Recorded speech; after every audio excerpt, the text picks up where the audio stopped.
Sometimes I think people get confused with what intention really is. Okay. So here's my definition of intention. Getting clear on what you want. That's it. So now, sounds really easy, like to get clear on what you want. The problem is that when the analytical mind gets overdriven by the hormones of stress, we start thinking, I want this, but then I need it on this condition, so it can't affect this person, and I don't want to lose that. And if this occurs, then this is going to occur for this, and that's not intention. That's trying to control everything in your life. Confusion sounds like. Well, what you're trying to do is say, I want this specific thing, but I'm not willing to lose any of these things or affect any of these people. It's got to land right here. The universe doesn't work like that. Intention is, you may say, I want a healing.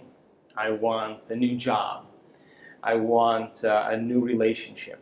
Now, the moment you ask the question, the what if question, what would it be like to be in love? What would it be like to have a new job? What would it be like to be in a new relationship, to do whatever, to be healed? The moment you ask that question, the part of your brain called the frontal lobe, which is the crowning achievement of the human being, 40% of your brain is the frontal lobe. It's the workshop. It's the creative center. Frontal lobe has connections to all other parts of your brain. The moment you ask an open-ended question, you speculate a possibility. The creative center turns on and it looks out over the landscape of the entire brain and begins to call up different networks of neurons that are stored in your brain based on something you've learned intellectually, knowledge, or something you've experienced in your life. Like, well, I know what it is to be in love, or I know what it is to have a good job, or I read a book about it. And it begins to call up these different networks of neurons, and then it seamlessly pieces them together to create a new idea, a new vision. And when you put all those networks together and they fire in tandem, you'll get a clear picture in your mind. And that clear picture is called intention. Now,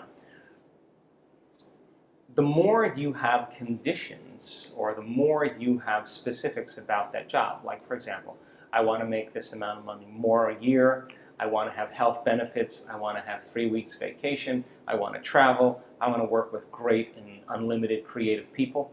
That all is the elements that help to add to that vision.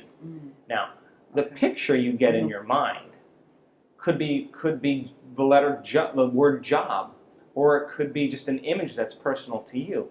But the image then represents all of those conditions. So you can have several conditions that make up your intention.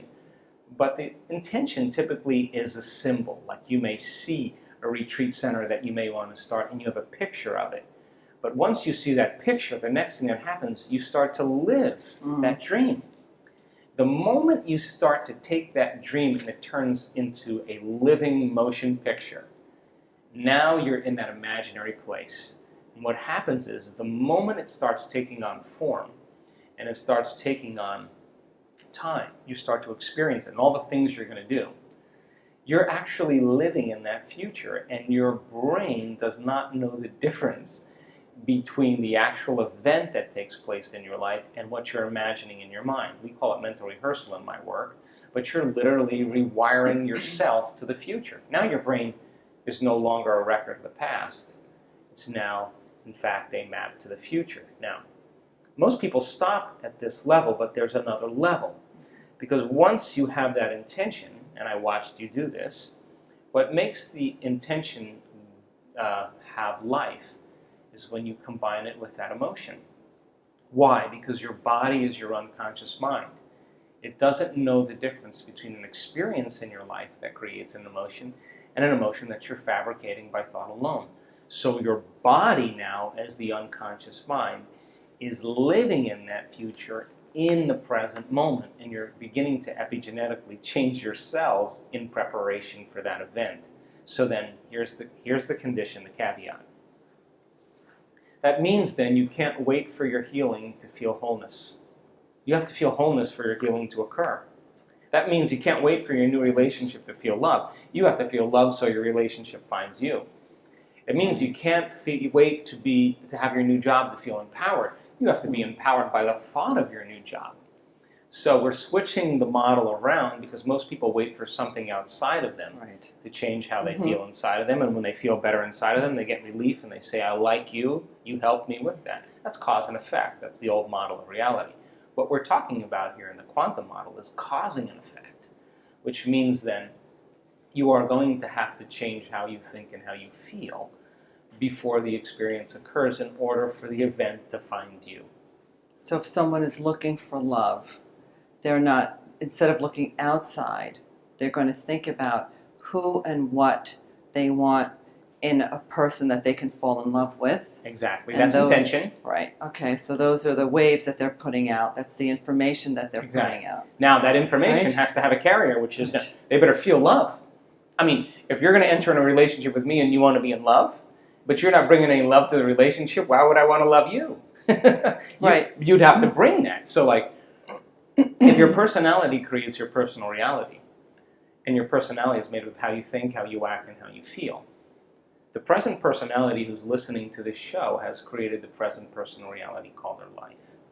So if they wanted to create a new personal reality, a new life, they would have to start thinking about what they were thinking about and change it. Starting to become conscious of their unconscious habits and behaviors and modify them. Now here's the key. They have to look at the emotions that they've memorized that keep them anchored to the past and decide if those emotions belong in their future.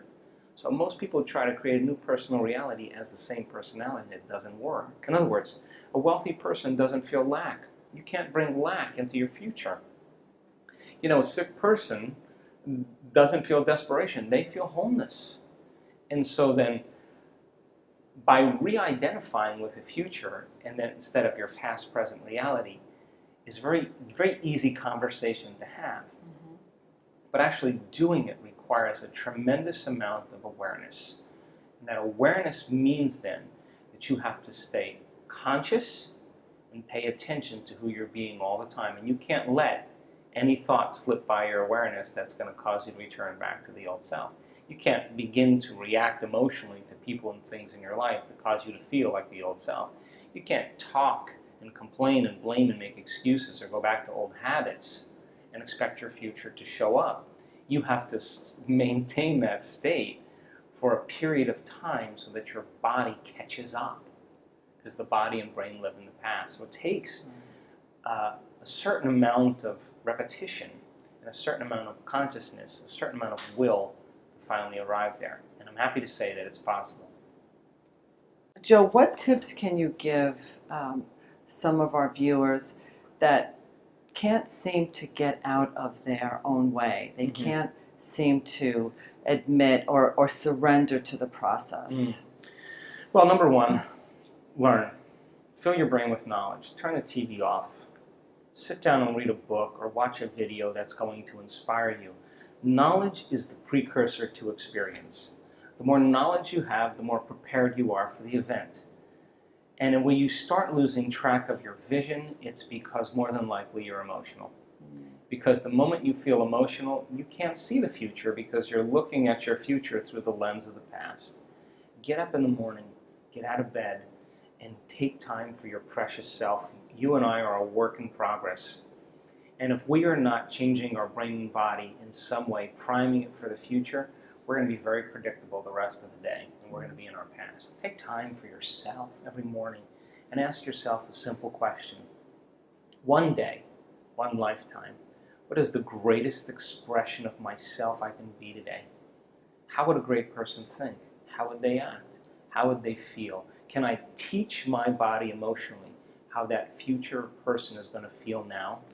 And make the deal with yourself that you're not going to get up from your meditation until you feel differently. If you do, then get up and maintain that modified state of mind and body your entire day, independent of any person, anything, or experience in your life, independent of any emotional addiction or habit in your body, and independent of time. And if you can, get ready, because something unusual is going to happen in your life. That's the law. And so when synchronicities and serendipities and coincidences begin to happen in your life, unexpected events like balloons showing up in windows to remind you that the divine is present, that's an indicator that you are literally now in a dance in this world between your free-willed consciousness and this consciousness that's controlling all of this. And when your consciousness every day merges with that consciousness, why not be bold enough to say to the Creator, hey, Creator, I took time out of my busy day to emulate you. I'm the son and daughter of God. I am emulating you as a Creator. But here's the deal. I need a sign from you to let me know that you're real. But don't bring it in a way that I can expect, because if it comes in a way that I expect, it's nothing new. Rock my world. Drop a little crumb from the table and let me know that you're present so that I'm inspired to keep creating. Let's see a red balloon fly by the window. That's exactly what I said, yeah. That's the point. So then, when that starts happening to you on a regular basis, you're less prone to judge your coworker. You're less prone to get upset in traffic. You'll be the person going,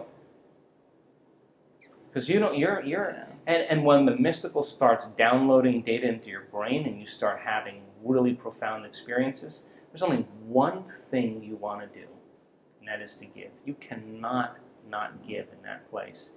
And you can never return back to business as usual, ever again. And so, is it worth the effort? I think so. I think so too. Definitely do. That's why I'm here. So the past couple of years, you've been researching the effects of meditation on participants in the workshops using the brain mapping. Can you explain to our audience what the brain mapping, the results of the brain mapping have done? What have they produced? Well, the only reason that we started measuring our students is because we were seeing phenomenological changes happening right during our events. People healing themselves of different diseases and conditions in real time. Now, when you're seeing changes happening like that, where someone in a wheelchair with MS stands up and walks across the room who hasn't walked in 10 years, what is causing those effects? In other words, genes are like Christmas tree lights. They're turning on and off all the time. And when they upregulate, they make healthier proteins. Proteins are responsible for the structure and function of your body. When they downregulate, they turn off and they make cheaper proteins, right? So, in effect, that person with MS upregulated genes for health and regeneration and downregulated genes for disease and inflammation. Happened in real time. So if you're seeing that in real time, then it means that we have to start measuring. So we brought a team of scientists and researchers from all over the world. And we've done 7 events, as I said. We've done over 2,500 brain scans on our students. And why are we doing quantitative studies on the brain with a team of neuroscientists and technicians? Well, if we can get a group of people and measure their brains before an event, take them through 5 days of meditation, changing beliefs and perceptions, getting beyond themselves, changing their energy, the whole bit. And they have a healing from Parkinson's or a healing from MS or a healing from lupus. I want to know that it's not just in their mind. I want to know that it's in their brain.